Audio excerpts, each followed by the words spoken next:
Lapsa un mazais rausītis. Kāda laba saimniece dzīvoja baltā namiņā stāva kalna galā. Reiz viņa izcepa vīram vakariņās 3 raušus – lielu rausi, vidēju rausi un mazu rausīti. Viņa izņēma tos no krāsnes un nolika bļodā, lai atdziest. Lielais rausis un vidējais rausis bija tik smagi, ka nevarēja pakustēties no vietas, bet mazais rausītis, viņš bija tik apaļš, tik brūns, apcepts un tik jauki smaržoja, nodomāja. Es nu gan te negulēšu un negaidīšu, kamēr saimnieks apēd mani vakariņās. Labāk iešu pasauli apskatīt un laimi pameklēt. Viņš izlēca no bļodas un vēlās uz durvju pusi.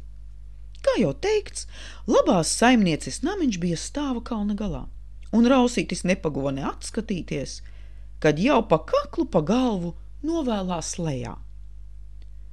To es gan vareni nostrādāju, viņš priecājās, atvilcis elpu, bet tad pēkšņi iebrēcās izbailēs. Kalna pakājē tecēja plata upe, un tai nebija pāri tilta. Tenis, kur gadījusies, kur ne, pie rauša pienāca rudā lapsa. Zobi lapsai balti un asi, acis blēdīgas. Labdien, rausīt, lapsa sveicināja. Tu laikam gribi tikt pāri uz otru krastu. Labdien, lapsa, rausītis atbildēja drebēdams, jo lapsai bija pārāk asi zobi un pārāk blēdīgas acis. Es gribētu gan tikt pāri upei.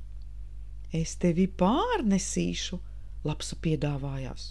Nē, rausītis iesaucās. Tu mani apēdīsi.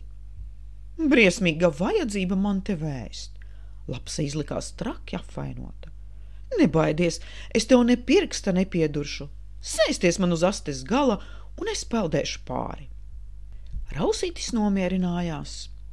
Ja viņš sēdēs lapsai uz astes gala, tad taču viņa netiks klāt. Viņš uzlēca uz kuplās astes gala, un lapsa metās peldus.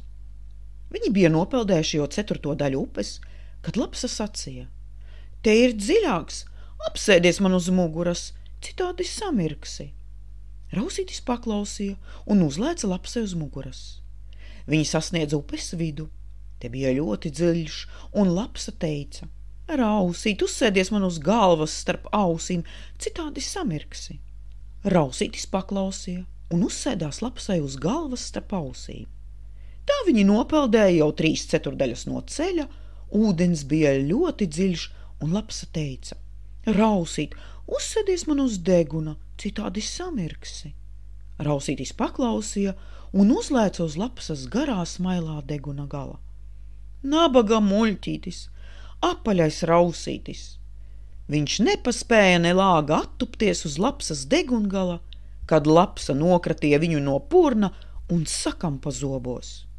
Vecā viltīgā lapsa izpeldēja otrā krastā, aprija rausīti un aplaizījās ar garo sārto mēli. Tāds gals piemeklēja brūno, labi izcepto mazo rausīti, un cik garšīgi tas smaržoja.